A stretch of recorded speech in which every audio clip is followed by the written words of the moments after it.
Buckle up, because this is the crisis moment. This is Trump's crisis moment, a tearing apart of his own support base, neocons crawling out from the shadows, the evil, slime, demonic warmongers like Lindsey Graham, now openly steering the United States foreign policy again.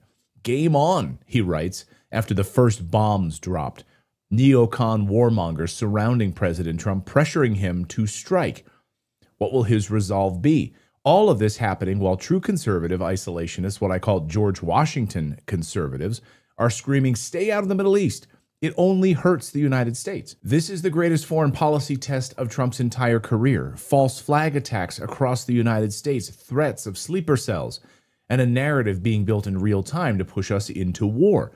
Just a reminder, Trump's own administration confirmed that Iran is not building a nuclear weapon. The IC continues to assess that Iran is not building a nuclear weapon, and Supreme Leader Khamenei has not authorized the nuclear weapons program that he suspended in 2003. So what happens next will define the Trump presidency, maybe the survival of our republic itself. We'll get into all of that because over the past 24 hours, we've seen a massive escalation in this war. I woke up on this Father's Day, Sunday, to a boatload of news. By the way, happy Father's Day to all of you fathers out there.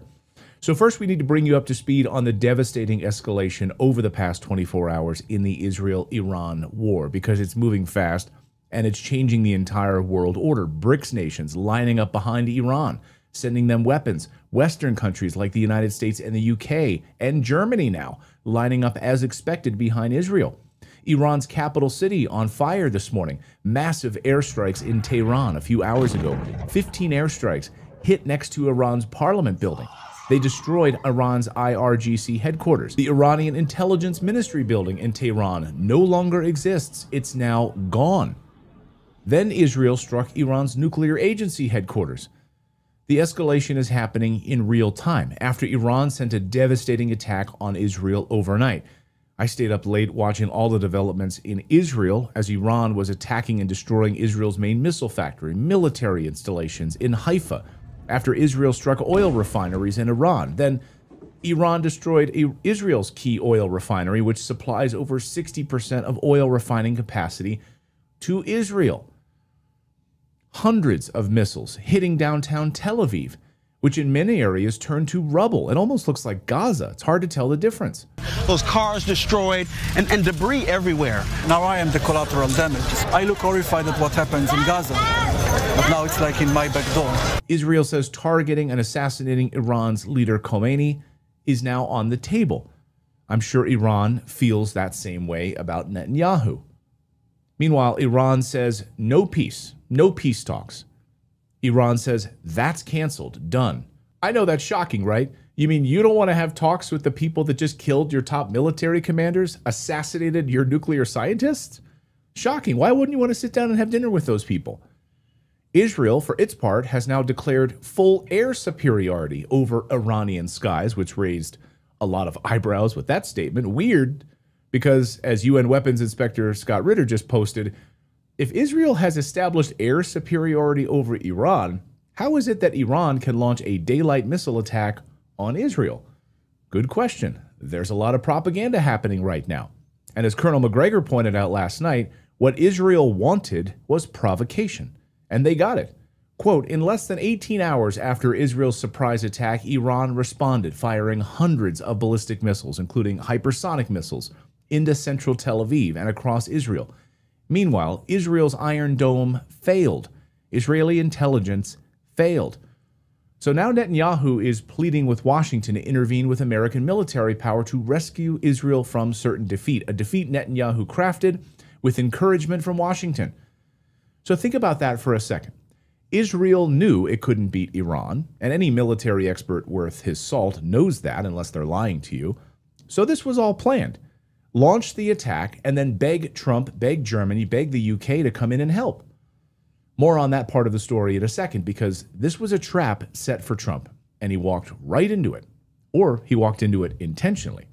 As Daniel Estulin said, this was all done to entrap President Trump, forcing him into this war. Watch. But Israel's strike on Iran, and I'll get to Trump in a second, Trump's helplessness, Trump's confusion, The split in MAGA, where the overwhelming majority is against Israel in general and against Christian Zionism of these neocons. We do, unfortunately, and I really do mean unfortunately, Alex, Trump has fallen into a real trap, and from all sides.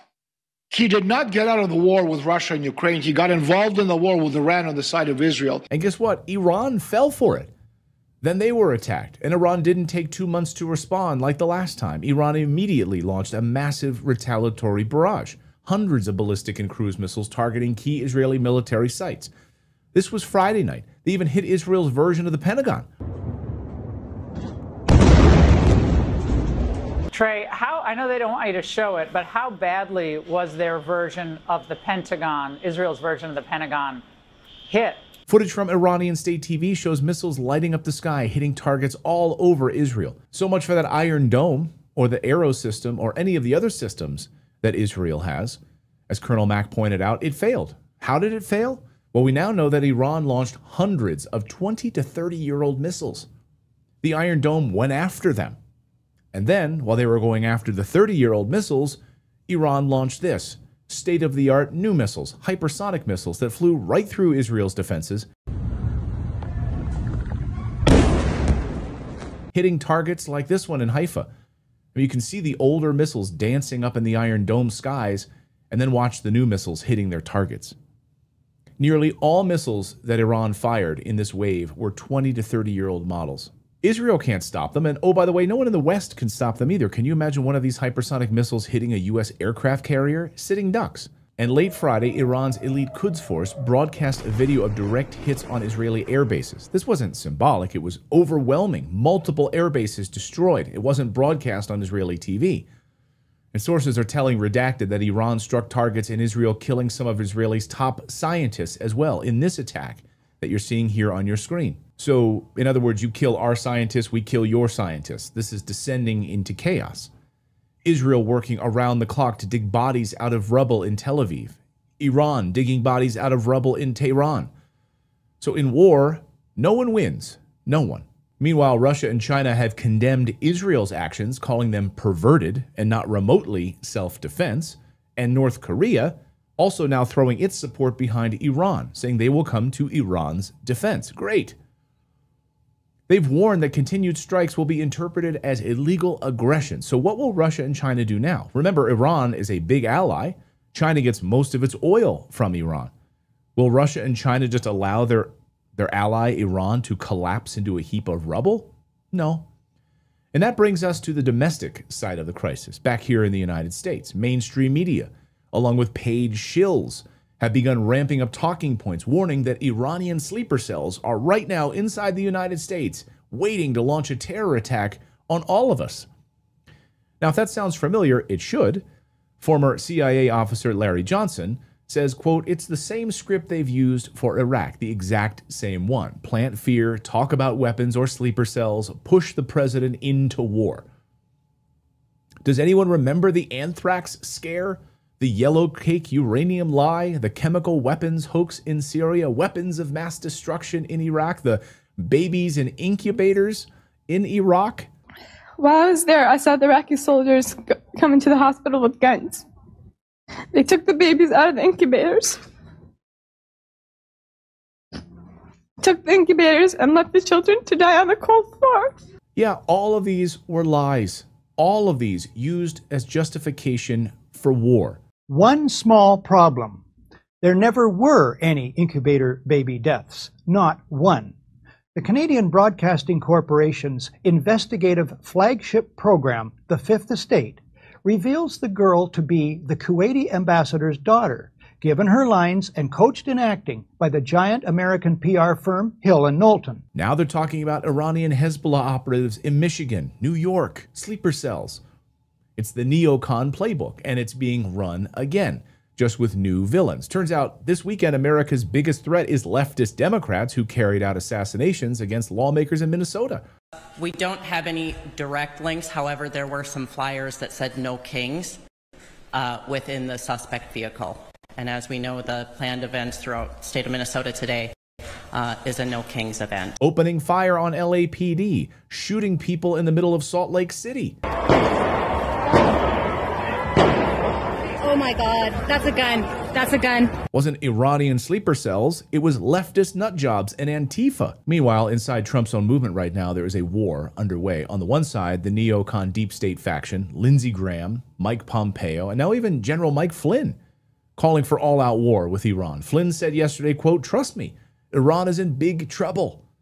Neocon Nikki Haley telling Trump to finish them off. Then on the other side, old school conservatives, constitutionalists, anti-war libertarians, Ron Paul types, people who remember George Washington's farewell address when Washington said, quote, "It's our true policy to steer clear of permanent alliances with any portion of the foreign world against the insidious wiles of foreign influence," end quote. In short, stay out of their wars. Stay out of their traps. But that warning is being ignored. And at the center of it all is Trump. And Trump is trapped right now. Maybe, just maybe, he wants to be trapped. All part of the plan, perhaps. We now know that during the supposed nuclear peace talks with Iran, Trump was secretly coordinating with Israel behind the scenes to prepare for this strike.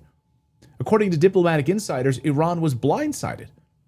Trump was even sending Hellfire missiles to Israel 2 days before the attack. What the shit? Iran says that Trump betrayed them, and they called off the nuclear talks. And then Trump posted this on Truth Social yesterday saying he, along with every member of his administration, wants peace with Iran. Really? Okay. I really want to be friends with you, but first let me kill your kids. How's that going to go? Not good. Tucker Carlson wrote on Twitter, if Trump was helping Israel plan this strike while pretending to hold peace talks with Iran, then this is one of the most dishonest acts of his presidency. Remember, Tucker Carlson campaigned for Trump, even helped Trump get elected. It also turned out that any rift between Netanyahu and Trump was total BS, all a fake story to lull Iran into a false sense of security about a peace deal. Trump is now at a crisis moment. So what happens next? Well, with peace talks off the table, Iran threatening further retaliation, and neocons openly demanding military action, this is the powder keg moment. We are standing on the edge of World War III. And the person being squeezed from both sides right now is Trump, surrounded by people like Mike Flynn, Lindsey Graham, Israeli advisors pushing him towards escalation. And then on the other side, by millions of betrayed supporters who thought America first meant staying out of these foreign entanglements. Trump was confronted by a reporter about why he's putting Israel first and not America first. And Trump said, quote, "Well, considering that I'm the one that developed America first, and considering that the term wasn't used until I came along, I think I'm the one that decides." In other words, America first can mean anything neocons want it to mean, anything Trump decides that it means. Side note, America first was used long before Trump came along. Campaign posters for Republicans used it starting in the mid-1800s. And before World War II, the America First Committee laid it out to prevent us from getting into foreign wars in Europe. So Trump didn't create it, of course. So what now? MAGA supporters are watching the man they voted for behave like another Bush-era warmonger. So does Trump truly want peace, or is he doing the bidding of neocons and warmongers? This is a defining moment, not just for Trump, but for the entire America First movement. The choice between him is clear. Follow the neocons into war, or return to the non-interventionist George Washington vision that got him elected in 2016, where he stood up to Jeb Bush. Obviously, the war in Iraq was a big, fat mistake. We should have never been in Iraq. We have destabilized the Middle East. One path leads to destruction. The other leads to national survival. So that's the crazy news update part of today's video on this Father's Day. Thank you guys. Happy Father's Day to all of you, and we'll see you back here real soon.